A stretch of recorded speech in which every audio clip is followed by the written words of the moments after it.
Rain poured off the billionaire's umbrella as he stood in front of her, his shoes gleaming, her toes bloody and bare on the concrete. "Anna?" he said softly. Her entire body stiffened. Nobody had called her that in 15 years. Her cracked lips parted as tears blurred the neon lights behind him. Then he pulled out an object from his coat, a faded photograph creased, stained with her face on it. "I never stopped searching," he whispered. Cameras flashed. She covered her face and sobbed as the world watched the impossible reunion unfold. Sometimes, the name you forget is the one that ruins you. Rain clung to the windshield like it didn't want to let go. The SUV idled beneath a broken street lamp, its flickering bulbs sputtering like a dying breath. In the back seat, Elliot Gray stared out at the woman curled beneath a soaked blanket on the corner. Her frame was too thin, the soles of her feet too blackened. But there was something about the way she held herself, like a cracked teacup someone couldn't quite bring themselves to throw away. He opened the door. The cameras snapped before his shoes hit the pavement. Somewhere behind him, a publicist gasped his name like a prayer, but Elliot didn't stop. His umbrella stayed closed in his hand. Rain dripped from his lashes as he stepped into the gutter, where the water ran dark and fast. "Anna?" She didn't move, not at first. Just a breath, a pause like the world itself hiccuped. Then her shoulders twitched. Her eyes rose slowly, reluctantly. She looked past him at first, then through him, then into him. The breath caught in Elliot's throat wasn't from the cold. A child's laugh echoed in his ears. Real or remembered, he couldn't say.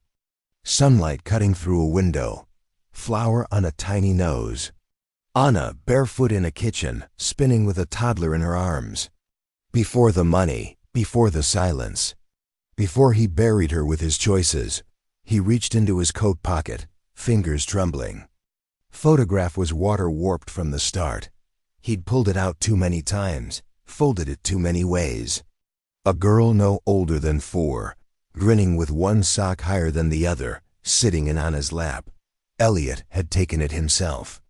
Back when he still believed redemption could be earned, not inherited. The photo slipped from his hand, floated like a dying moth into the gutter. Neither of them bent to catch it. Anna's lips moved, not quite speech, more like the memory of a sound. Her fingers clutched the blanket tighter, eyes darting to the SUV, the cameras, the rising panic of a life being noticed. "What do you want?" Her voice was winded, like it had to crawl up her throat. He didn't answer. Couldn't. The umbrella opened in his mind, shielding nothing, but the photo hid something worse. He remembered when her name became forbidden. At first, it was practical, a board decision. Clean break, move forward. Then it became emotional. Too heavy, too raw. Saying it felt like bleeding from the tongue. So it turned into a ghost. She turned into a ghost. Except she wasn't dead, just disappeared. Anna looked at him like he was something she used to pray for and learned better. Her eyes weren't angry, they were tired. The kind of tired you can't sleep off. "You're late," she said. He almost laughed. The kind of laugh that ends in a cough and shame. He nodded instead, as if time could be apologized for with silence. She rose slowly, bones creaking like wet wood. The blanket slipped to her elbows, revealing the sleeve of an old denim jacket. One he remembered buying her in Prague. The collar still had that torn patch she refused to fix. Said it made the jacket feel alive. "You've got 10 seconds, Elliot." Her voice was quieter now, but sharp. "Then I disappear again." He wanted to say everything. That he'd looked, that he'd failed. That the girl in the photo still asked about her sometimes. That he never stopped hearing her name in empty rooms. Instead, he handed her the envelope. She didn't open it. "You think paper fixes blood?" She asked. "No," he said, "but it finds it." The lights from the SUV blinked once, then again. A signal. The publicist was panicking. They were already trending. Anna stepped back. Her eyes drifted to the gutter, where the photo now soaked in gasoline runoff and rain. That's not me anymore. But she is, Elliot said, voice cracking. She's yours, still. The pause between them stretched, brittle as ice. Then, slowly, she reached into her pocket. Not for the envelope, but for something smaller. A hotel keycard. Half cracked. Bent. Room 214. Downtown. Noon tomorrow. She looked away as she handed it over. Don't come if you're bringing anything but the truth. Her hands were shaking, not from the cold, from memory. He nodded, took the key, didn't thank her, didn't beg, just held it like a shard of something holy and broken. She turned, blanket dragging behind her, and disappeared down the alley. The room smelled like mildew and air freshener trying too hard. Elliot stood at the door too long before knocking inside. She sat on the floor, legs crossed. A single ceramic mug between them, no chairs, no distractions. Just the past. I brought it, he said. She didn't look up. Leave it on the floor. He obeyed. Inside the envelope, a notarized document. Custody transfer, financial release, full rights, DNA confirmation. Apology in legalese. What do you want me to say? He asked. That you were wrong. That you're scared. He hesitated. I am. Anna finally looked up. Her eyes weren't soft, but they weren't cruel either. Just clear. Like someone who'd already drowned and learned how to breathe anyway. I gave you a daughter, she whispered. You gave me silence. He closed his eyes. I thought I was protecting her. No, you were protecting you. She reached for the mug. Her hands shook again. This time she didn't hide it. I thought if I left, she said, you'd chase me. I did. No, she said quietly. You waited until I had nothing left, until finding me made you look good. He swallowed hard. You're right. The mug cracked slightly under her grip. The sound was sharp, final. She looked down at it, the chipped rim, the faded design. She traced it with her thumb. This was hers, she said. I know. She called it the magic cup, said it turned water into brave. A silence fell between them. It was heavier than the puzzle.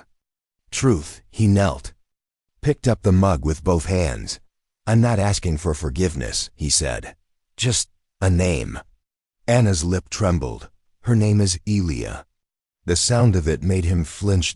Eliza. The name he'd never been allowed to speak. The name she used to whisper into flour-dusted curls while dancing barefoot in the kitchen. She still hums that song, he said. The one you made up. Anna didn't answer. Just looked out the window. The rain had returned. If justice still matters, you'll want the next page. She stood, took the envelope, held it like something too sharp to trust.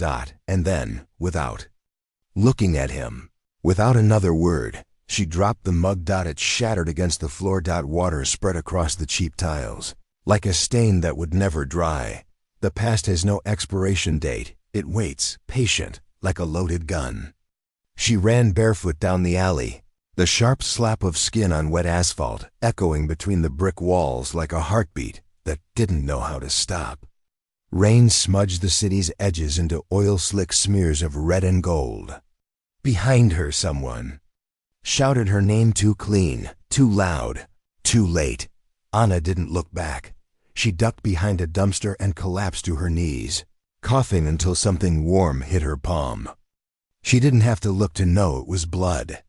It tasted like rust, like guilt, somewhere far above. The news helicopters circled like buzzards. Her fingers closed around the rusted coffee can, the one she'd kept hidden in the vent behind the shelter's water heater. It rattled faintly as she pulled it toward her, already soaked through. She pulled out the Zippo, still dry, still hers, and lit the photo with shaking hands. It curled at the corners first, then the middle. Blackened. Her face disappeared before his.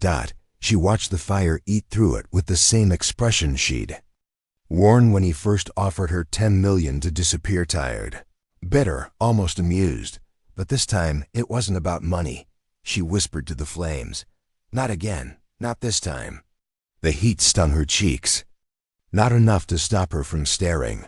The photo hissed into ash dot in her pocket. The locket shifted. She'd nearly pawned it 100 times. The hinge was cracked. The clasp barely worked. But inside, the 2 photos, her and Eliza, taken hours. Before the deal had refused to fade. She didn't hear the footsteps at first. Not above the rain. Not above her pulse. Not above the sound of paper dying. But she felt him. David Ashcroft stood 10 feet away, under an umbrella too small for his frame and a suit too expensive for Allie's. His expression wasn't cruel. It wasn't smug. It was haunted. And somehow worse, he took 1 step forward. Don't. She rasped. He stopped. The umbrella tilted slightly, and a drop of water hit the tip of his shoe. He stared at it like it meant something. I didn't know you were sick, she laughed. It came out like a bark. Like the last breath of something that used to be a woman. No, David, you just didn't ask. Silence stretched. A car backfired 2 blocks over. A cat hissed and vanished. I wasn't trying to find you for this, he said. Then what? Guilt? He didn't answer. The flame inside the can flickered low. Anna watched it shrink, then turned her gaze on him, slow, unflinching. You sold me like stock, she said. A risk you didn't want on the books. I tried to protect her. No. She snapped. You tried to control her, same as me. He flinched, not visibly, just a blink. A muscle in his cheek tensed. But she knew him. She saw it. He stepped closer. She stayed still. I remember the way you used to make excuses for your father, she whispered. Do you remember what you said the day we left him? He looked away. You said he did what he had to. She rose to her feet. Slowly, every joint aching like stone worn down by tide. And now you've become him. He didn't deny it. I just want to talk. You've got people watching. No. You always do. She shoved the locket into his chest. Hard. He caught it by reflex. I should have buried that with the rest. He opened it. Inside, the tiny photo of Eliza smiled up from the past. The child neither of them had permission to claim in public. The one who didn't know half her blood was wrapped in lawsuits and redacted papers. I visit her school sometimes. He said, from a distance.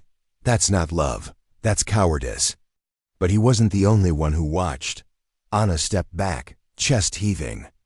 The blood was rising again, up her throat like a truth too big to hold. You made a deal, he said. You signed it. I didn't, she said. He blinked. What? I never signed it, David. You forged it. You and that lawyer you always kept 2 drinks ahead of ethics. He said nothing. She saw it then.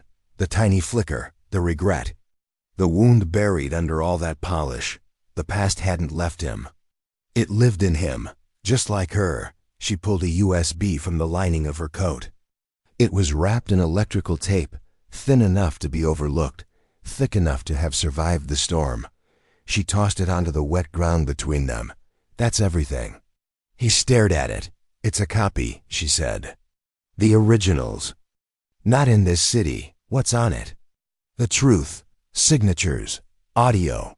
Things you thought I didn't have the strength to keep. He crouched slowly and picked it up. Didn't pocket it. Just looked at her. What are you going to do? She shrugged. Depends. On? Whether you're still the man who thinks silence can buy peace. He straightened. Why now? He asked. Why come back now? She looked up at the sky.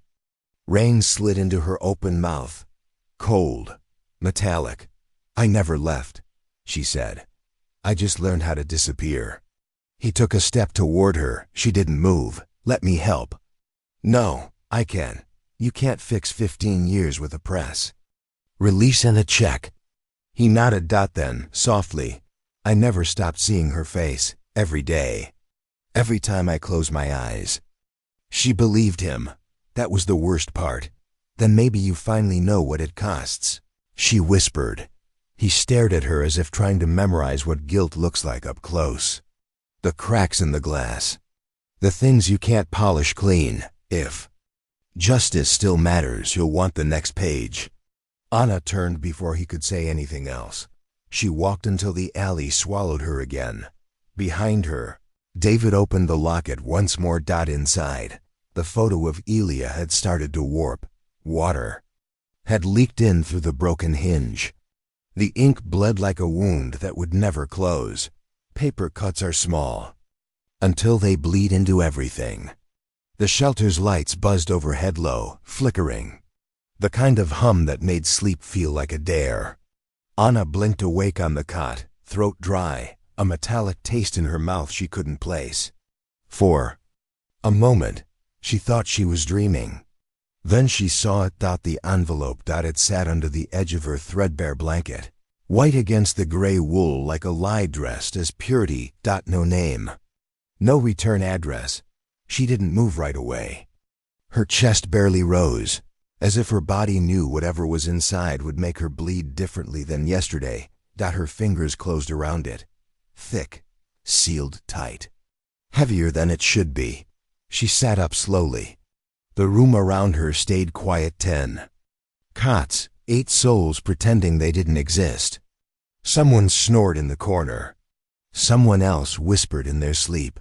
Anna turned toward the wall, back hunched like a question mark, and broke the seal. 2 pieces of paper. The first, a bank receipt. Anonymous transfer. $2 million. She didn't blink. The second, a custody agreement. Not from now. From then, 15 years ago. David's name glared up from the page, like a verdict. Her hands trembled. It wasn't the numbers.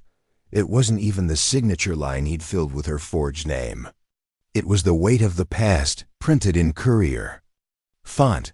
For a moment, she wasn't in the shelter anymore. She was back in the courtroom, a too-tight dress clinging to sweat. Her lawyer late. David sitting across the aisle with a team that looked more like assassins than attorneys. And Eliza just 3 years old holding a stuffed bear in the back row, confused by why Mommy wasn't allowed to hold her. Anna had screamed. Then, not out loud. But inside, something had snapped. Something that never healed. The paper shook in her lap now. She pressed it flat with her palm and stared through the ink. But the envelope wasn't meant to offer peace. It was a warning, a message, a noose disguised as a gift. She rose, walked past the other cots, past the exit sign, past the second-hand coat rack. Down the hall was the shared bathroom. The mirror above the sink was cracked, 3 lines that spiderwebbed through her reflection. She stood there, staring. Then she slammed the paper flat against the glass. Money won't give me back my daughter. The words left her like heat from a wound. The mirror didn't flinch. She saw herself now truly. Not the homeless ghost the tabloids whispered about. Not the addict she'd pretended to be for survival. Not the woman who vanished. Just a mother who never stopped bleeding from a paper cut no one else believed in. She peeled the paper off the mirror, folded it, shoved it into her coat. In the pocket, the lipstick. She hadn't worn it in years. It still worked. She uncapped it and dragged it across the mirror. One word, written in red. Liar. The door creaked. She turned fast. But it was only the night attendant, Anya, with her mess of curls and quiet shoes. You okay? Anna nodded. Too fast. Anya didn't push. She just glanced at the mirror, read the word, and said, "Want coffee?" Anna exhaled. Yeah. They sat at the chipped kitchen table. Plastic mugs, bitter brew. Anna watched the steam swirl. You look like you've seen a ghost, Anya said. Anna looked her in the eye. I am one. She didn't say more. Couldn't. Not yet. She pulled the custody paper back out. Laid it between them. Anya blinked at the amount. Someone wants you gone, she whispered. No, Anna said. Someone wants me quiet. But silence doesn't heal. It buries. They drank in silence. Anna traced the coffee ring left on the table. Her hands didn't stop shaking. She pulled the locket from her shirt. Opened it. Elia. Still 4 years old. In that photo, still smiling, still not knowing. Anna whispered, "She doesn't even know I exist, does she?"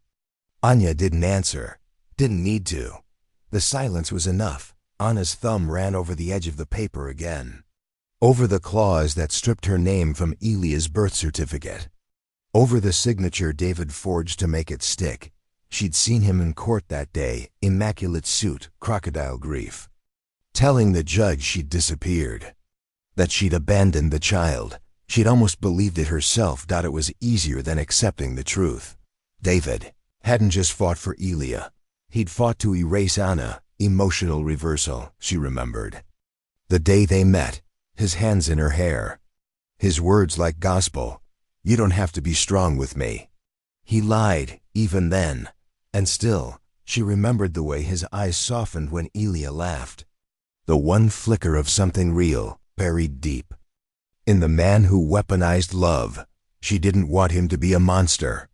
Monsters were easy to hate, but David was worse. He was human, wounded, afraid. He wanted control because control felt like safety, because chaos people, like Anna, reminded him of the mother who'd walked out and never came back. Anna folded the paper again, tighter this time. Anya touched her wrist. What now? Anna didn't answer right away. Instead, she pulled a crumpled napkin from her coat. Scribbled 3 words. "He doesn't win." She tucked it inside the envelope. Then, from another pocket, she pulled a phone, old, scratched, still working. A contact with no name. Just an asterisk. She hit send. Attached the photo, the paper, the signature, the transfer receipt, the locket open next to it. "If justice still matters, you'll want the next page." Then she stood, left the coffee half full. The lipstick rolled in the sink. Drained back in the bathroom. The mirror still read Liar. But underneath it, a second word had been added. Smaller. Redder. Mother. She walked out into the morning fog. Not to beg. Not to run. To be seen. To make them remember what they erased. And behind her, in the mirror's cracked reflection, the word shimmered like a wound refusing to scar. "We all have a drawer we never open." His is mahogany, hers is rust. The wind scratched against the windows of the Ashcroft estate like a memory trying to get in. David sat alone in his study, the fire untouched. It was late, too late to pretend this was work. A tumbler of scotch sweated against his desk, untouched. His hand hovered over the drawer. Mahogany, locked for years. Left untouched, but never forgotten. His finger traced the edge. The key was always in the globe bar, hidden under the bottle of Glenfarclas his father had given him the night before the board coup. He retrieved it without thought, muscle memory born of guilt. The drawer groaned as it opened. Inside, a stack of VHS tapes. Dust-veiled, labeled in his own handwriting, sharper, then less cautious.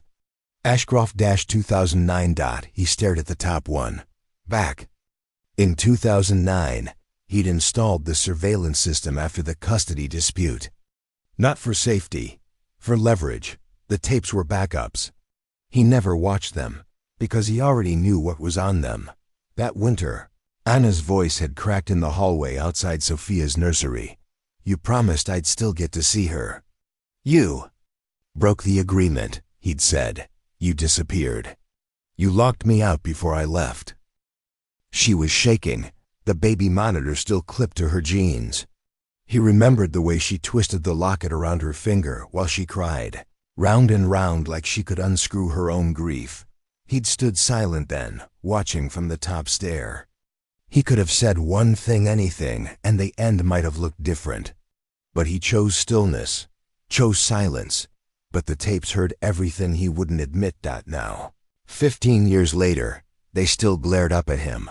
He picked one up, turned it over in his hand like it might burn. In another part of the city, beneath flickering lights and mildew-stained walls, Anna sat in a folding chair across from a washing machine that shuddered like a dying animal. The laundry room at the shelter always smelled of vinegar and hope gone sour. In her lap, the rusted locket lay open. Her thumb brushed the photo of Sophia smiling, squinting, wild hair braided badly by Anna's own hands the morning it was taken. It had been the last day. The day she packed a bag of Elmo, socks and emergency snacks and walked to David's house with shaking knees and custody papers that meant nothing in the end. She remembered the way he answered the door with a smirk and a "You're already inside." The way Sophia reached for him without knowing what that meant. The way Anna smiled through the crack in her voice and said, "She's just staying a few days, right?" That lie still bled. Now, all she had was this photo, this locket, and a name she wasn't allowed to say out loud in courtrooms or hospitals. Sophia. The spin cycle began. The roar of it vibrated in her bones. A social worker named Lena sat across from her. Thin sweater, warm eyes, clipboard too full. "You ever been to the Brackenridge Gala?" Lena asked. Anna shook her head. "I go sometimes. Work lets us volunteer for donor nights." She leaned in slightly. "There was a girl this year. Big. Curls, too much lip gloss. Reminded me of you." Anna stiffened. She was maybe 16. Looked like she owned the place. Name started with an S. Anna's voice cracked. "Sophia?" Lena nodded. "That's it. David Ashcroft's daughter." The washer door popped open. Water dripped from a shirt like it had secrets. Anna didn't move. Her breath thinned. "She was smiling, laughing," Lena said gently. "Seemed untouched." That word sliced her. Untouched. Like none of it happened. Like Anna never bled to keep her hidden. But the photo in the locket was missing something. In the picture, Sophia's hand was clutching the corner of her red sweater Anna wore every Tuesday.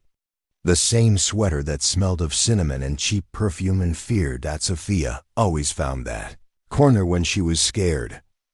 Anna touched the image. She could feel her daughter's fingers in the past, clinging, trusting. The world had replaced that grip with privilege. With distance. She stood suddenly. Lena looked up. "You okay?" "No." Anna turned and left the room. Outside, the air was colder than she remembered. And inside the Ashcroft estate, David sat in the dark, still holding the tape. The fire now only embers. He placed the VHS back in the drawer. Closed it, locked it again. Some truths deserved to rot, but he didn't pour the scotch. Didn't leave the room. He just sat there, hands shaking, eyes burning. He still heard her voice from the tapes even now. "You took her, David. You didn't fight hard enough. Because you broke me before the war began." Pride had always been his mask. But this silence he sat inside was shamed. The mahogany drawer clicked shut. Back at the shelter, Anna sat on the stairs alone, the locket clenched in her fist so hard it left a mark. "I wonder if she laughs like I do," she whispered. It to no one, or maybe to the air, or maybe to the ghost of herself she'd buried in David's courtroom.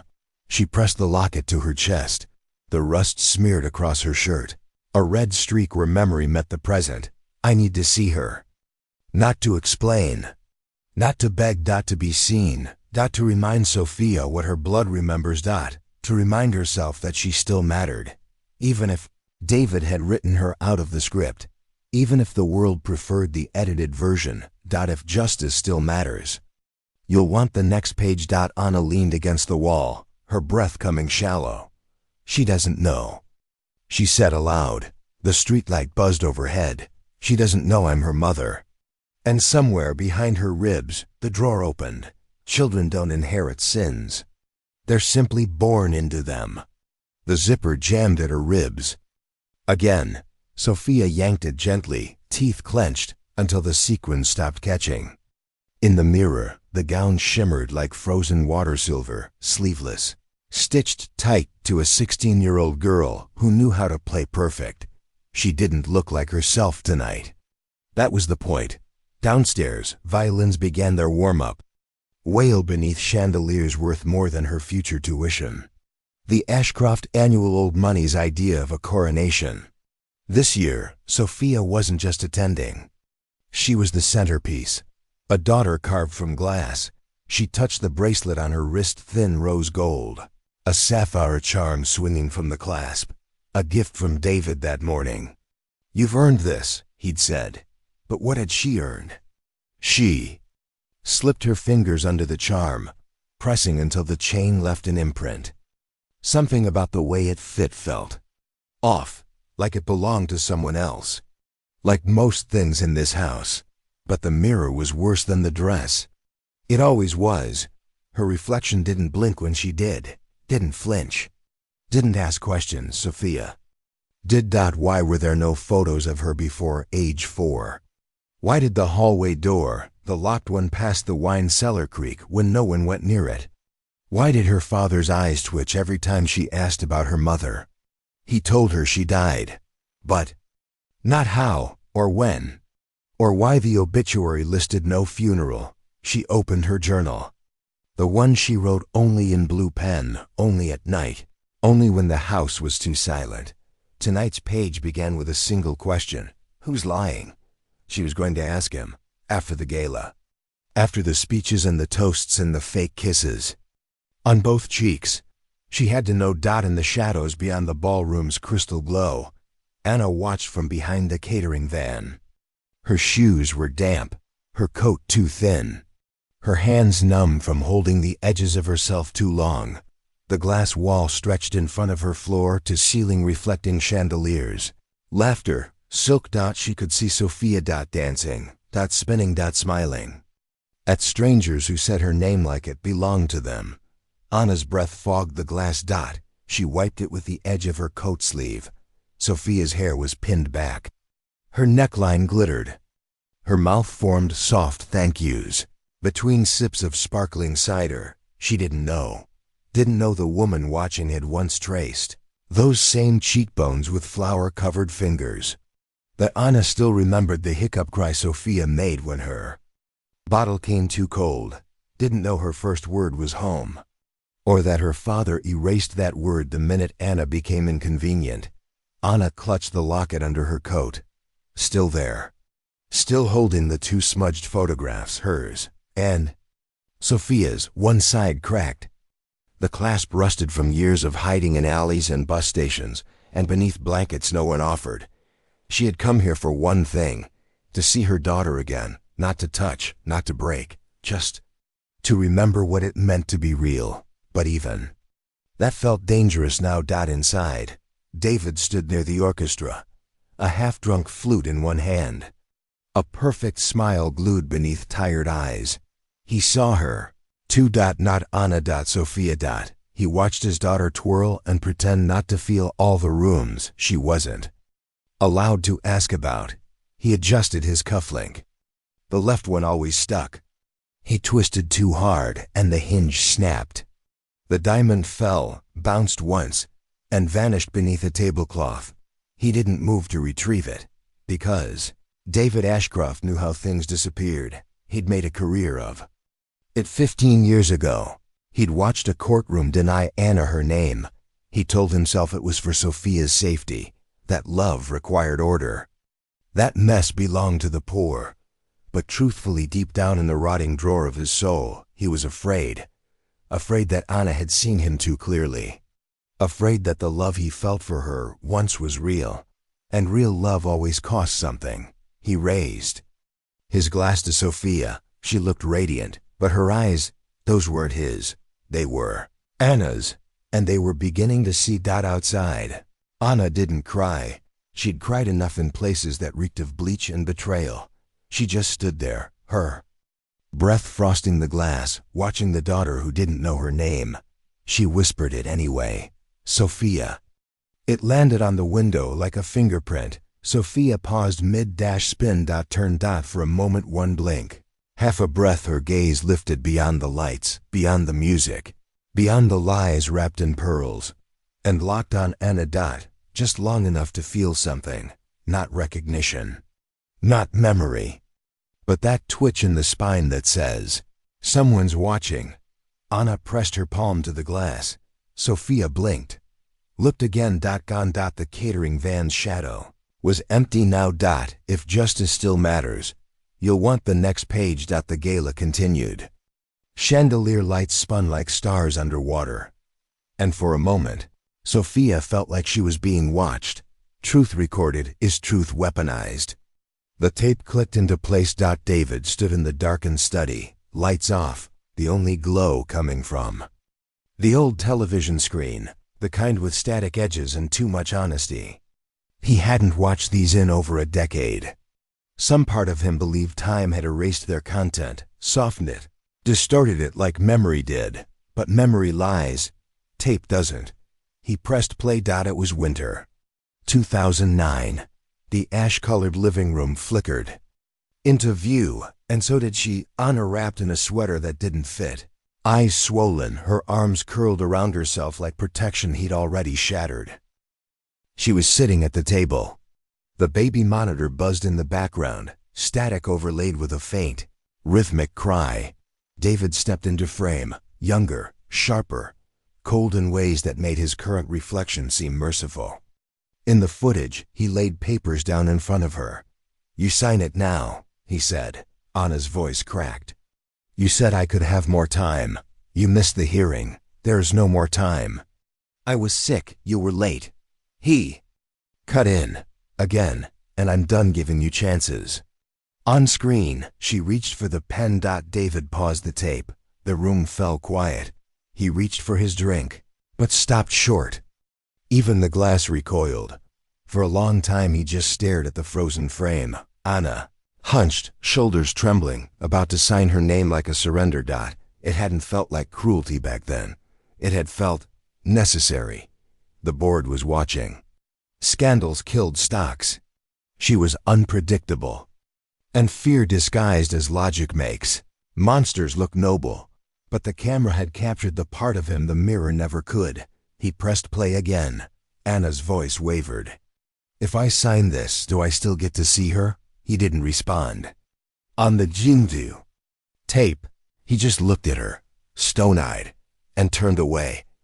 That silence had been his answer, and she signed anyway.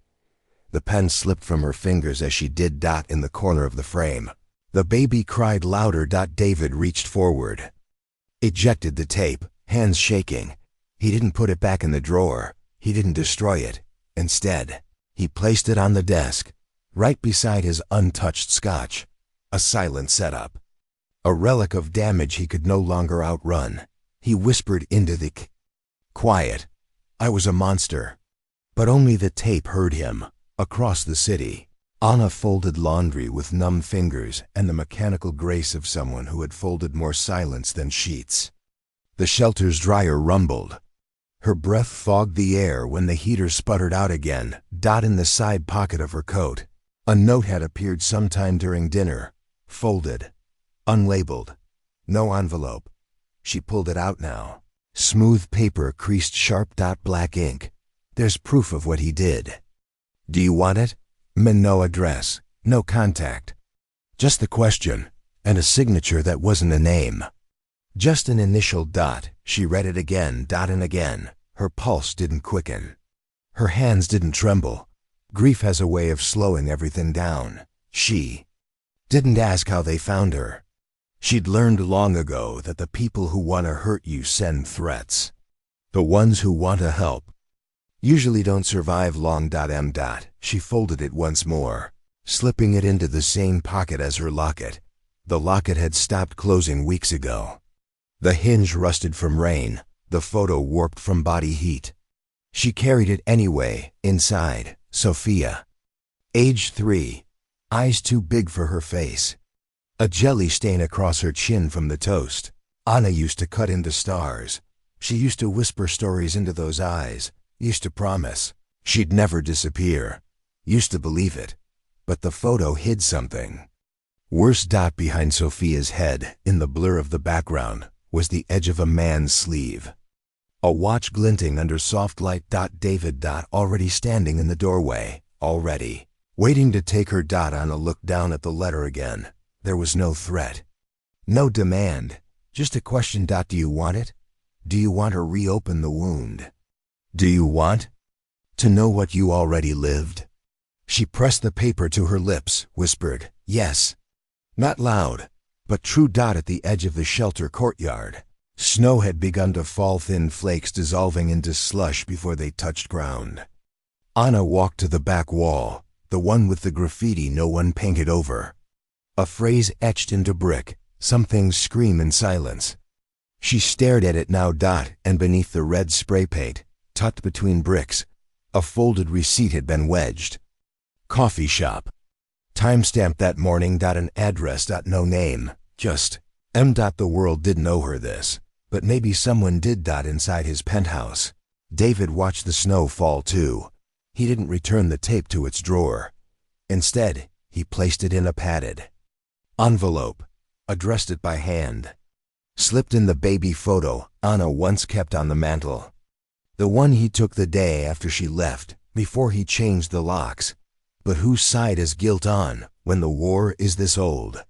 He sealed the envelope and didn't send it. Yet. If justice still matters, you'll want the next page. Back at the shelter, Anna stood in the corridor under flickering lights. She reread the letter one last time, folded it again, slipped it back beside the locket. Both rusted, both real. But who is man? Whose side are they on? She waited. For forgiveness, for revenge. For her child. The bench outside St. Hilara's Academy was cold enough to numb the truth. Anna sat with her coat wrapped tight, hood up, scarf hiding the familiar edges of her face. Cars pulled in, laughter. Backpacks thumped against knees. Mothers in SUVs waved like they knew what safety felt like. Anna didn't move. Sophia hadn't come out yet. She waited. 30-7 minutes had passed since the final bell. Long enough for extracurriculars. Long enough for secrets. Anna's fingers grazed the chain around her neck, tracing the locket that never stayed shut anymore. It clicked open in her palm. The photos inside had started to curl, edges stained with skin oil and rain. Sophia, age 3, smeared with jam. Anna smiling in the blurry reflection of a window behind her. Neither knew that photo would become evidence. Neither knew it would be the last before the court erased their bloodline in ink. The gate opened. Sophia stepped out, 16, taller. Now hair longer, straighter. Like her mother's had been before the shelters and the winter that cracked her scalp. She looked tired in the way only children of powerful men do, well-dressed. But hollow. Anna didn't call to her, didn't move. She waited. Sophia paused by the curb. Pulled out her phone, looked at it like it might betray her. She typed something, then tucked it back in her blazer pocket. A black town car waited at the end of the lot. It didn't belong to David's usual driver. Anna noticed from across the street. A man leaned against a lamppost that flickered at the edges. He lit a cigarette he didn't smoke. Watched the school like he had nothing better to do. But he wasn't watching the school. He was watching Anna. She saw him, looked away. Saw him again. He didn't smile. Just nodded once like a warning or a greeting or both. She waited. Because the moment you run, they know you have something to lose. Inside her coat pocket, she clenched the folded receipt from Chapter 5, the one with M's address. She hadn't gone yet. Not because she didn't want the truth, because she already knew it. What she wanted now was proof, and proof has teeth. David always said she was unstable. That was the word he used on court documents. The word that made judges lean away. And guardians lean toward his wallet, but he knew her silence was strategic. That scared him more. Anna blinked against the wind as Sophia stepped into the waiting town car. The man inside didn't get out. She slid in alone. The window rolled up, slowly catching the light. And for 1 second, just one, Sophia's eyes scanned the street. Not recognition, just instinct. But Anna swore the girl flinched. She waited for the car to leave. Then stood. The man with the cigarette was gone. Only the stub remained, crushed under a heel beside the lamppost. Ash smudged across concrete like a warning. She slipped the locket under. Her sweater. Turned back toward the sidewalk. Someone was waiting. A woman this time. Tall, coat pressed, hair pulled tight like a banker or a lawyer or a threat with a clipboard. She smiled without warmth. "Anna Quinn?" She asked softly. "Anna." Didn't answer. "We've been watching. You have something they want. Or maybe just something they fear." "Who's they?" The woman smiled wider. "Depends who pays." "Are you one of David's?" The smile dropped. "I used to be. And now?" "Now I'm curious." She handed Anna a flash drive. No label, just silver metal with a red sticker on the side. Familiar. Anna didn't take it. "Why now?" she asked. "Because your daughter's asking the same question." Anna's heart faltered. "What?" She's reaching out, carefully. She doesn't know it's you yet, but she knows something's off. He lied to her. She knows. Anna's fingers closed around the flash drive like it might disappear. "Don't use a public computer," the woman said. "And don't wait too long." She turned. Walked away like she hadn't just set fire to something sacred. Anna tucked the drive into the lining of her boot. Back at the Ashcroft estate, Sophia sat in her room, blinds half drawn, diary open in her lap. She hadn't eaten dinner, hadn't spoken to David since the gala. She pulled out the burner phone, the one labeled laundry in her contact list. The one she used only when her chest felt too tight and her questions wouldn't stop crawling out of her throat. She typed, "I don't trust him anymore. Not fully. You said there were files." "Where?" No response. She waited. 3 minutes. 6. 10. She opened her closet, pulled the shoebox from the top shelf. Inside photos she'd printed from her own searches, an old court transcript, clippings about a custody case that had no mothers. Name listed. Only initials. A QANDA redacted section about psychiatric evaluation. Every girl in that school wore designer shoes. Sophia wore suspicion. She went back to the phone. Typed, "I need to know what he did. Can you show me?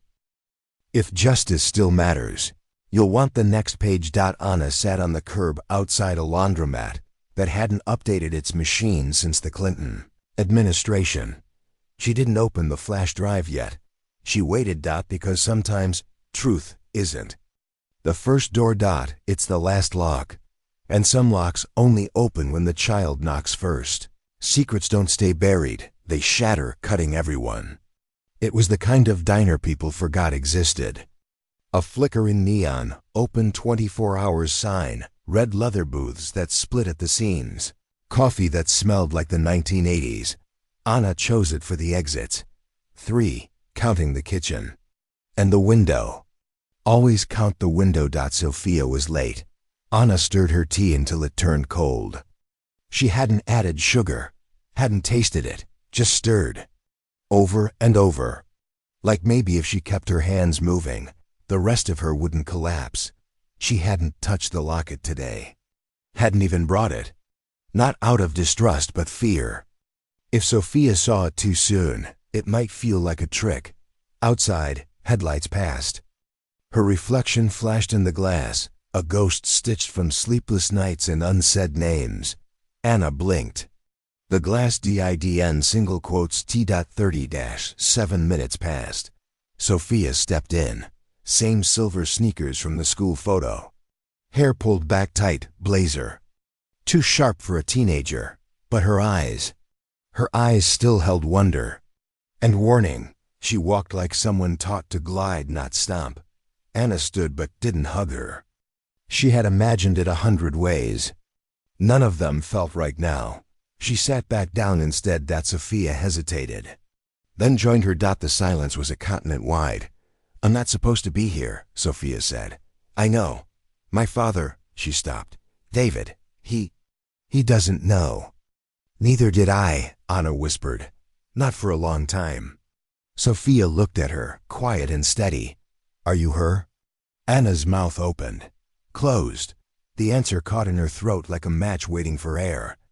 I don't know who I am anymore, she said, but I remember you. Sophia stared, jaw tight. Why didn't you come for me? Anna looked down. Her hands trembled, even as she tried to fold them still. I did, she said. Just not in ways you could see. She reached into her coat pocket. Not the locket. Not yet. A folded paper. Sophia unfolded it. A photo Sophia at 3. Frosted. Birthday cupcake. Red ribbon in her curls. I don't remember this. You were there, Anna said. And I was just outside the frame. The photo hid something worse. Behind the frosting, and Joy was a hand. David's hand already pulling her away. Sophia's breath caught. I've seen this cake, she said slowly. It's framed. In his office. But I was told it was from my aunt's party. Anna nodded. He told you I died? Sophia swallowed. He said you weren't stable, that you ran. I did run, Anna whispered. But not away. Toward something. Toward you. They just made sure I never reached you. The silence returned. This time, full of knives. Back at the estate, David stared at an empty bedroom. Sophia's shoes were still at the edge of the bed, pointed outward. Her phone lay face down, silent. No messages, no note. Just absence. He dialed a number. I told you to keep eyes on her, he said. She slipped us. Sorry, sir. He gripped the phone tighter. No one slips unless they're being helped. There was a pause. You think it's her? David's voice dropped. She's not capable. Unless someone gave her teeth. He hung up, walked to the dresser. Opened the top drawer. There, beneath old cufflinks and watch batteries, lay a silver USB. The red sticker faded now. He didn't plug it in. Not yet, because there are tapes. And they don't lie. Only people do. He tucked the USB into his pocket, then locked the drawer. Back in the diner, Anna looked away first. That hurt more than it should have. I know you don't owe me anything, she said. Sophia was still holding the photo. Her thumb traced her own tiny face. I've been writing letters to someone I didn't think was real, she said. Since I was 8, I never signed them. Just wrote them in a journal. Pages and pages. Anna didn't speak. I'd leave them under my mattress, Sophia went on. And I'd pretend they reached you. Tears slipped down Anna's cheeks, soft and soundless. The way grief leaks when you've forgotten how to cry loudly. I don't know what you need from me, Sophia said, but I need to know who I am. Anna opened her mouth, then stopped. She pulled out a napkin. Wrote an address. She's waiting there, Anna said. She has the tapes. Sophia frowned. Who? Mariah, Anna said. Your aunt. My father doesn't have a sister. He does, Anna whispered. He just buried her along with the rest of us. Double quote. Sophia took the napkin, folded it with clean, precise creases. I'll go, she said. Anna nodded. Will you be there? Sophia asked. I can't. Why? Because your father's dangerous. And he's running out of lies. Sophia stood slowly. Anna did. 2. They were the same height now. Not in age. In ache. I'm scared, Sophia said. I am too. Silence pressed between them. Sophia reached out barely, then pulled her hand back. I don't know if I can believe you. Anna didn't flinch. You don't have to. Just follow the tape. Sophia started for the door. Paused. Turned. Double quotes. Why do I feel like I've known you forever? Empires don't fall, they implode from within. The first headline hit at 6:41. M. Ashcroft tapes leaked. Custody cover-up EXPOCD by 7:03. The footage was clipped, captioned, looped. Her mother, shaking. A pen slipping from her fingers. David's voice, flat and cold. Sign it, or lose everything.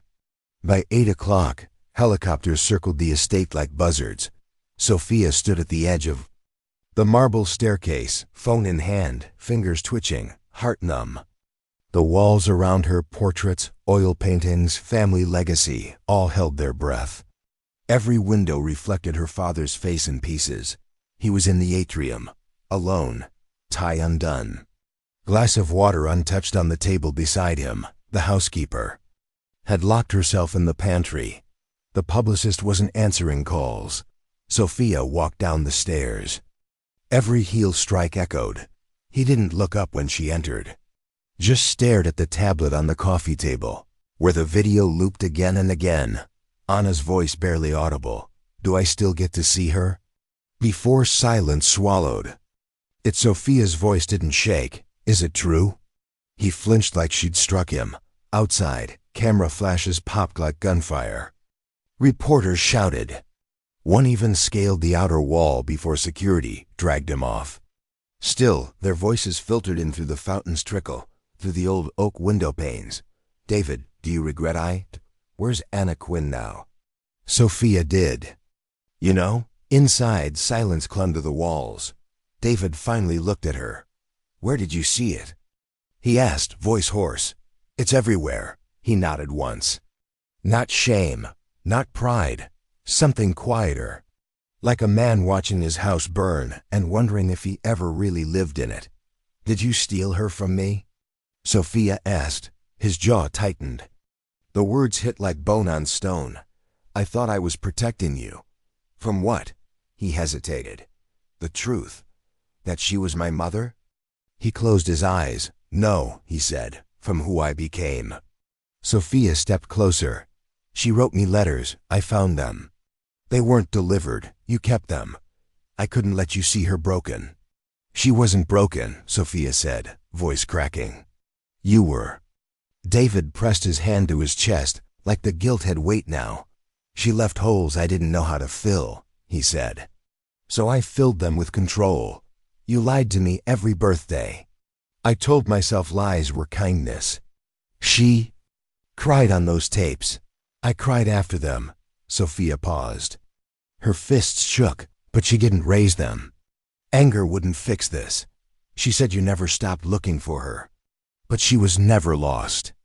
He looked at her, eyes bloodshot. She left a locket in my mailbox 3 years ago, he said. No note. Just the photos. I kept it, never told you. Why? Because I knew if you saw it, you'd see her, and you'd leave me. Sophia's voice lowered. You didn't want me to leave? I didn't want to lose the only person who still thought I was worth loving. He reached into his pocket. Pulled out the locket. Still cracked. Still rusted. He placed it on the table between them. I never opened it until last week. He whispered. I thought it would shatter me. Sophia stared at it. Heavy for something so small, she murmured. He nodded. Like guilt. Silence passed between them again, but it was different now, not empty. Just exhausted. Outside. Another wave of press surged forward. A camera drone hovered by the window. Sophia picked up the locket. Held it tight, then turned to the front doors. They want a statement, she said. David stood, his knees buckled slightly. The illusion of invincibility gone. They want blood, he replied. No, she said. They want the truth. He followed her to the doors. Paparazzi swarmed. Mics. Rose. Sophia stepped forward. David stood behind her. She spoke without trembling. My name is Sophia Ashcroft. And the woman you've all forgotten, Anna Quinn, is my mother. Gasps, flashes, screams. She held the locket up to the sky. She's not just a name in a file. She's the reason I exist. And I was raised in a lie. The crowd roared. A voice shouted, Did your father steal her from you? Sophia turned, looked at David. He met her eyes. Paused. Then stepped forward. He took the mic and breathed like it hurt. Yes, he said. I stole her. I rewrote the story. Because I didn't want the world to see what I'd done. Another voice. Why speak now? Because my daughter saw through me. Because silence rots. And because guilt doesn't sleep. He looked out. Over the sea of eyes and cameras. I never stopped searching for her. Because guilt wouldn't let me breathe. In the alley 2 blocks away, Anna stood beneath a flickering streetlight, coat pulled tight, scarf tucked high. She watched the live stream on a cracked phone. The battery hovered at 4%. She didn't cry. She just watched. Listen. And whispered to no one. He finally said it. Then she turned the phone off, slipped it in her pocket, and walked into the dark, her shadow long behind her. But can guilt ever buy forgiveness? Healing isn't loud, it's a quiet rising of the sun. Before the beach, there was a letter. Yellowed, folded 4 times, the crease like a fault line. Sophia found it wedged behind the motel's mirror, where Anna must have hidden it after writing, but never sent. The ink bled slightly where the pen pressed too hard. Anger, or fear, or both. If you're reading this, it means I didn't say it out loud. It means I still don't know how to. Sophia folded the letter again. Didn't finish it. She didn't need to. Some truths arrive without punctuation. Outside, gulls screamed into the salt-heavy morning. The sky was pale with beginning. Anna stood barefoot where the surf kissed the shore and pulled back like it regretted touching her. She didn't turn when Sophia joined her. They stood side by side, quiet. A breeze lifted the hem of Anna's sweater, the same one she wore in the custody photo, washed too many times, sleeves stretched long from worry. She still hadn't cut her hair. Neither had Sophia. I thought it would feel bigger, Sophia said. Anna glanced sideways. What? This moment? Reunion? Resolution? I don't know. All of it. Anna nodded. Sometimes it's just still. Sophia dug her toes into the wet sand. I kept asking myself what I was supposed to say to you, whether I was ready to forgive. Anna's shoulders stiffened. But she didn't speak. I'm not, Sophia added. Not yet. I wouldn't expect you to be. Another wave came in, touched their ankles, retreated. A rhythm without apology. I'm scared, Anna said suddenly. Every second I'm near you. I think I'll do it wrong. Breathe wrong. Say something that makes you flinch. Sophia watched the water. Why'd you pick this town? Anna hesitated. It's where I felt real. Once. Before the courts, the shelters, the medications. Before I became a headline. There's a calm here, Sophia said. That's not calm, it's permission. Permission for what? To be unfinished. Behind them, the wind scattered footprints already fading. Sophia pulled something from her coat. A necklace chain, silver, the locket cracked open. Anna blinked. I found it in your storage box, Sophia said. Next to the flash drive. Anna stared. I thought I lost that. You didn't. You just forgot where you buried it. Sophia reached out. Hung the locket around Anna's neck. It felt heavier than it used to. At a coastal law office. David Ashcroft's signature slid across a dotted line. 40% of his estate transferred into a trust for shelters. Women who vanished. Women who weren't believed. The trust bore Anna's name, but no press release followed. He said nothing to the notary. When asked if he'd like a copy of the documents, he shook his head. I don't keep records of what I should have done 15 years ago. The notary looked down. Signed quietly. David stepped into the salt air, removed his tie. Walked until he reached the edge of the bluff. He looked neither proud nor broken, just done. Back on the beach, Sophia picked up a shell. Held it to her ear. I used to think these held secrets, she said. That if I listened long enough, they'd confess something. And do they? Only echoes. Anna smiled. It didn't reach her eyes. Sophia squinted toward the horizon. Does it get easier? No, but it softens? Anna nodded. Some edges do. They walked along the shore in silence. Driftwood appeared like forgotten artifacts, bits of old stories washed clean. One piece looked like a cross. Another, a broken violin. I met a woman at the shelter once, Anna said. Said healing wasn't about getting back to who you were. It's about deciding who you get to be next. Sophia stopped. That's terrifying, It should be. They sat near the dunes. Wind in their hair. The tide farther now. Sophia ran her finger along the edge of a small notebook, one she brought, but hadn't opened. Inside, questions. Half-formed thoughts. Lines from Anna's unsent letter. "Do I have to choose?" she asked finally. "Between who raised me and who bore me?" Anna turned to her. The wind lifted her hair like something ceremonial. "You don't choose," she said. "You heal." Sophia's throat tightened. Her eyes welled, but the tears didn't fall. Just shimmered. They sat until the sun broke clean over the water, light spilling like mercy. A gull shrieked above, but neither flinched. Anna reached for her daughter's hand. Their fingers met awkward, unsure, but they stayed. The things we hide eventually find their way to light. Anna stood in the middle of the motel room, the locket in her palm, chain pooling like silver thread through her fingers. She hadn't opened it since the trial. Since the day David said her memory couldn't be trusted. Since the court agreed. Rain tapped the window in quiet rhythms. Outside, the world blurred, just water and headlights and time passing.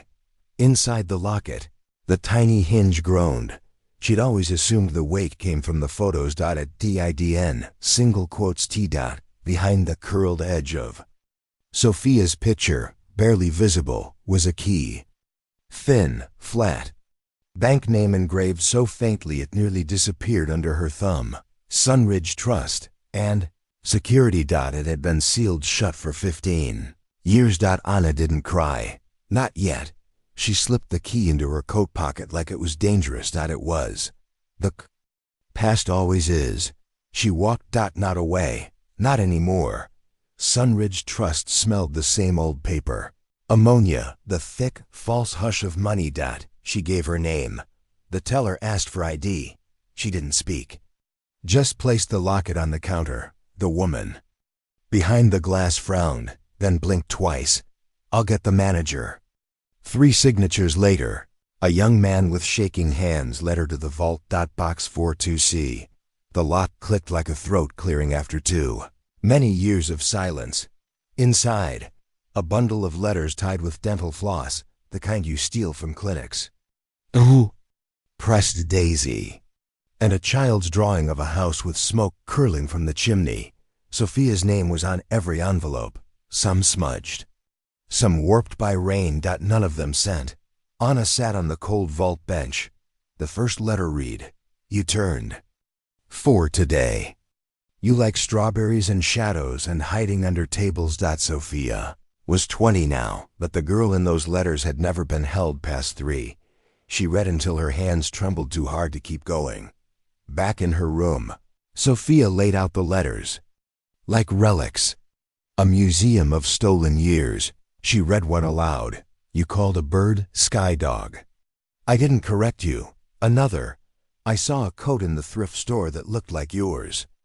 I couldn't touch it." And another. "They told me if I signed the papers, you'd forget me faster. I didn't." But the photo hid something worse. Sophia unfolded the drawing. The house. The chimney. But in the corner, a smaller figure, crayon blue arms. Out, screaming. No face. Only the outline. "I drew that when I was 3?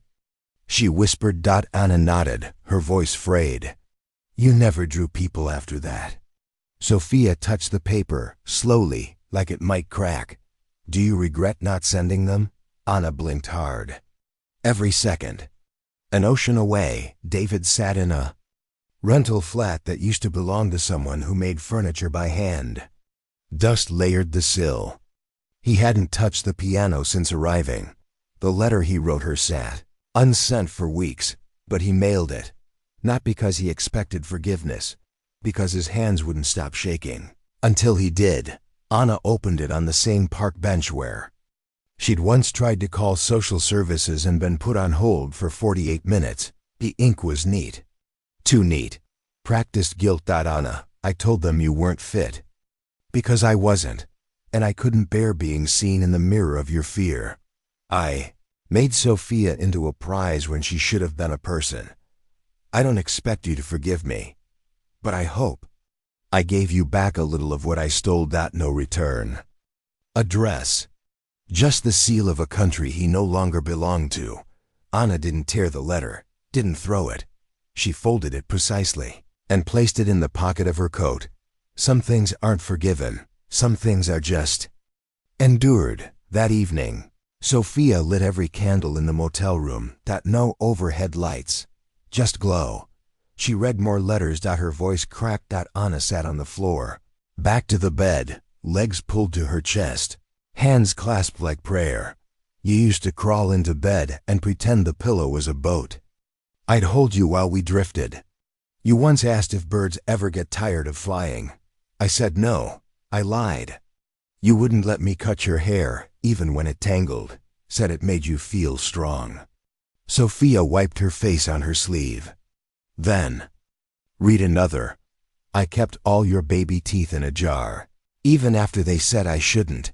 I wanted to believe something of you would stay. She stopped. Breathed. Tried again. I made a drawer for you in every shelter. A space. A place. Something. To prove I remembered. Anna turned away, her throat folding. Sophia folded the letter again, carefully. Then looked at her mother. I don't forgive him, she said. Not yet, maybe not ever. Anna nodded. I don't forgive the system. Another nod. Sophia held up the bundle of letters. But I forgive this. You. The trying. Tears came then. For both of them. If justice still matters. You'll want the next page. Sophia rose, crossed the room. Sat beside Anna. On the floor. She didn't reach out. Just let their shoulders touch. Not for comfort, for proof. Outside, the rain stopped.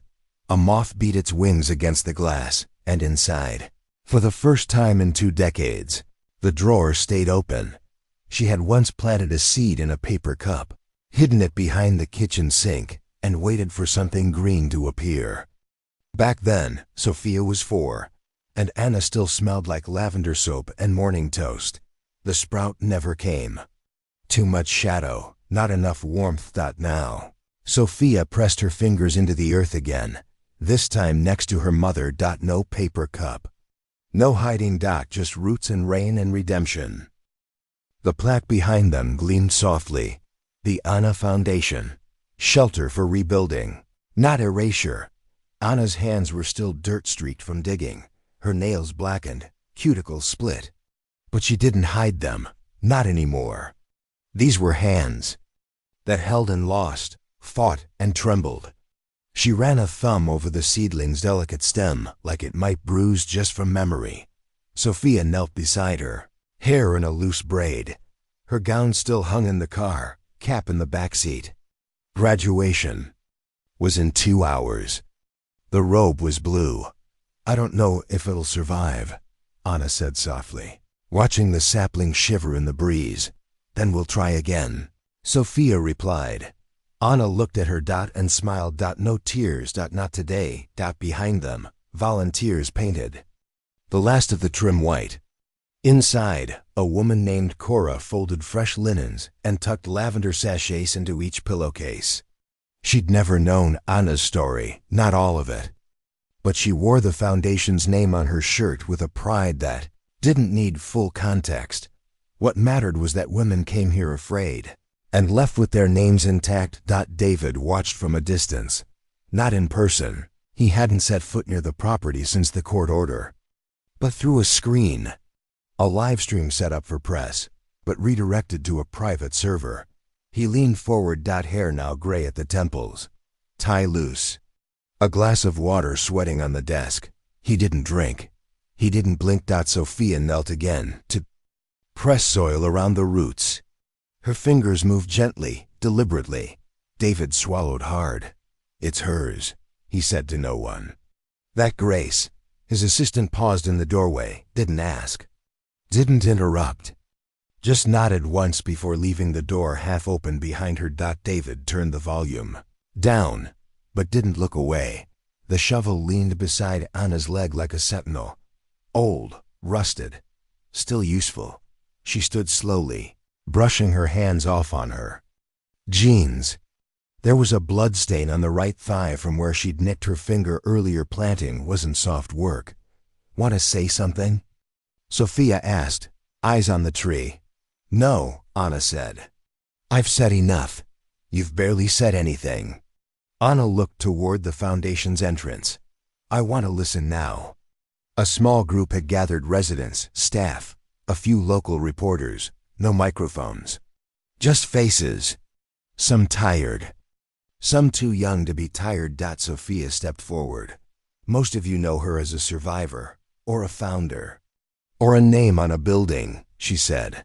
I know her as someone who came back. Anna's breath caught. She didn't knock on the front door. Of my life, she waited at the window until I opened it. Silence. Then, soft applause, brief and respectful. Anna turned away, wiped her hands on her jacket. Inside the left pocket was the folded drawing Sophia made at age 3. A crooked house with a chimney and 2 stick figures outside. One with longer hair. The other holding a balloon. Anna hadn't shown it to anyone.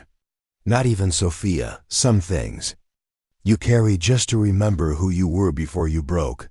But the photo hid something worse. Inside the frame, past the stick figures, was a third figure, tiny, hunched, half erased by time. David, smiling, like he hadn't rewritten everything. Sophia led her mother toward the car. The graduation would begin soon. The school had made an exception. Anna could sit in the second row. Her name wasn't on the list of approved guardians, but her presence no longer required permission. They drove with the windows cracked. Anna's hand rested on her lap the entire ride, as if afraid of leaving fingerprints on the moment. At the auditorium, families gathered like flocks. Balloons bounced against ceiling tiles. Flashbulbs went off too early. Sophia stood in the hallway. Backstage. Anna squeezed her hand once before stepping back into the crowd. Then the screen lit up behind the stage. David's face appeared, pre-recorded. He was seated before a bookshelf. A single candle lit behind him. No suit. Just a pale blue shirt, wrinkled. I couldn't be there today, he began. Because choices, especially mine, have consequences. A few students glanced at one another. Sophia didn't flinch. But I am proud of my daughter, he said. Not for her grades. Not for her name. But for her refusal to believe the world when it told her to sit down. He paused. Then added, that strength wasn't mine. It never was. The screen went dark. And Sophia walked across the stage. Outside. After the ceremony, Anna leaned against the brick wall near the parking lot. A woman approached. Early 30s, freckles, an infant strapped to her chest. You're her, aren't you? The woman asked. Anna braced. Anna Quinn? She nodded. The woman smiled. I stayed in your shelter last year, before it had your name. Anna blinked. I just wanted to say thank you, the woman added. You made space for me. She turned. Walked off. Anna exhaled like she'd been holding her breath since 2008. Sophia joined her, diploma clutched in one hand, tassel swinging. She seemed nice, she said. She was. They didn't say anything for a while. Then Anna reached into her pocket, pulled out the drawing, unfolded it, held it out. You drew this, she said. Sophia studied it, laughed softly. I don't remember, she said. You wouldn't.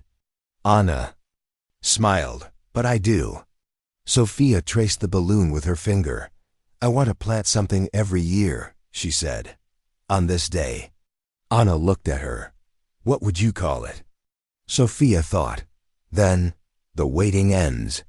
For the first time in 15 years, Anna feels whole. The ones who hurt us teach us how not to hurt others.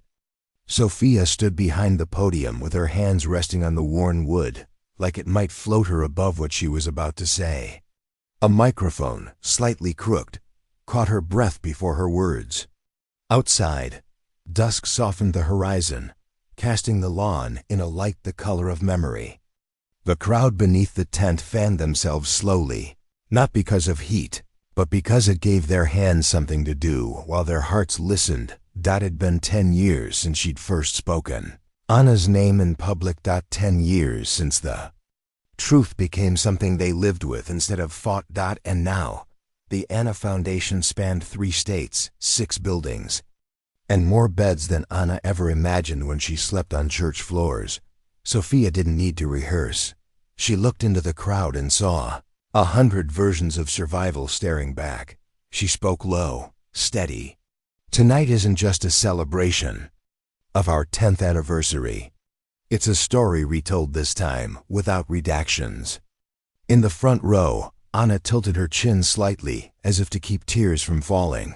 She wore a simple white blouse, sleeves rolled, neckline softened by a turquoise pendant that Sophia had gifted her 2 birthdays ago. A new echo motif one that hummed instead of haunted. Behind the crowd, leaning against a tree, stood a man with gray at his temples and silence in his bones. David didn't step closer. He hadn't spoken to Sophia in 2 years. That was her choice. He honored it the way he hadn't honored anything else completely. But he came tonight, not for redemption, for proof she didn't need him anymore. That was the only love he had left to give. Sophia scanned the crowd again. My mother, she said slowly, taught me how to speak after silence. Not the kind of silence where no one talks, but the kind where no one dares. She paused. A moth fluttered against the stage light. I spent years looking in mirrors and wondering what part of me came from a woman no one mentioned. She didn't. Look at Anna. Not yet. I spent years thinking kindness had to be earned, that my worth was tied to someone else's shame. The crowd stilled. I was wrong. She took a breath and turned. My mother, Anna Quinn, rebuilt her life from ashes no one believed existed. She stitched together a name they tried to erase. Anna blinked hard, but the tears didn't fall. Behind the tree, David stepped slightly into the light. Not enough to be seen, just enough to see her fully. Sophia reached into her jacket pocket, pulled out the cracked locket. Held it up to the microphone so the chain whispered against the metal. I found this when I was 16.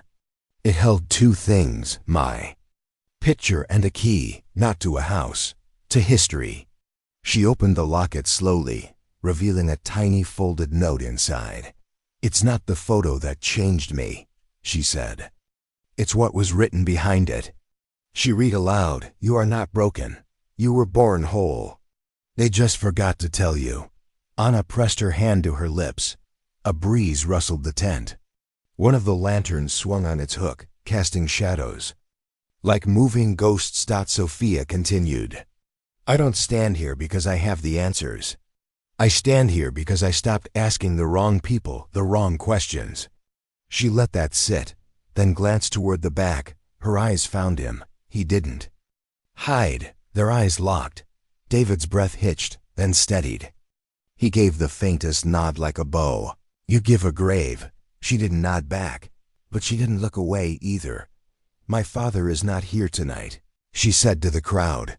A few shifted in their chairs. He gave me my name but not my roots. Not my wings. He gave me silence, and I had to make sound from it. David exhaled. A shiver of sadness moved through him. Not regret. Something slower, sicker, the kind that no longer begs for forgiveness because it knows how long it's been unworthy of it. Sophia looked away and back to the crowd. I used to think legacy was about money or buildings or bloodlines. But it's not. She stepped out from behind the podium, walked to Anna. Took her hand. It's about who teaches you how to stay when it's easier to disappear. A few people stood, then more. The applause didn't thunder. It swelled. Soft and constant, like tide. Like truth. Sophia stepped off the stage. The locket still open in her hand. David turned, walked into the dark. He didn't look back, not because he didn't want to, because this time, he finally understood that letting go was the only apology he could offer. Some ghosts choose to haunt. Others choose to let go.